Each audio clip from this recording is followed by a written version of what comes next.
സ്ലോവേനിയയിലെ ലേക്ക് ബ്ലഡിൽ വന്നാൽ എല്ലാവരും ചെയ്യുന്നൊരു കാര്യമാണ് ആ ഐലൻഡിലെ ചേർച്ചിൽ പോയിട്ട് ബെല്ലടിക്കുക എന്നുള്ളത്. അപ്പം ഈ മണി മുഴക്കുന്നതിൻ്റെ പിന്നിൽ ഒരു കഥയുണ്ട്. എന്താണെന്ന് വെച്ചാൽ പണ്ട് കാലത്ത് ഇവിടുത്തെ കാസിലിൽ ഒരു വിധവയായ ഒരു സ്ത്രീ താമസിച്ചിരുന്നു. അവരുടെ ഭർത്താവ് റോബറി സമയത്ത് കൊല്ലപ്പെട്ടതാണ്. അപ്പം ഇവരെന്താ ചെയ്യുന്നത് വെച്ചാൽ ഈ ഭർത്താവിൻ്റെ ഓർമ്മയ്ക്ക് വേണ്ടി അവരുടെ കയ്യിലുണ്ടായിരുന്ന സ്വർണവും വെള്ളിയൊക്കെ വിറ്റിട്ട് ഒരു ബെല്ല് വാങ്ങിച്ചു.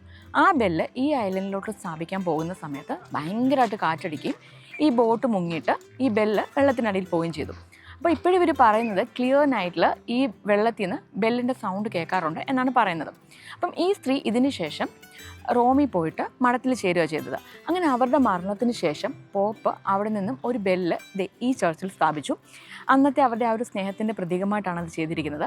അതിൽ പറയുന്നത് എന്താണെന്ന് വെച്ചാൽ ഇപ്പോഴും നമ്മൾ എന്തെങ്കിലും ആഗ്രഹമായിട്ട് പോയിട്ട് ആ ബെല്ല് അടിക്കുകയാണെങ്കിൽ നമ്മളുടെ ആഗ്രഹം സാധിക്കുമെന്നാണ്. അപ്പം ഇപ്പോഴും നിരവധി ടൂറിസ്റ്റുകൾ അവിടെ പോയിട്ട് അതിനായിട്ട് ആ ബെല്ല് മുഴക്കുന്നുണ്ട്. അപ്പം ഇതാണ് ബ്ലഡ്സ് ലവ് സ്റ്റോറി. അപ്പോൾ ഇത്തരത്തിലുള്ള കൂടുതൽ കഥകൾക്കും കാഴ്ചകൾക്കുമായി പ്ലീസ് ഫോളോ മൈ ചാനൽ.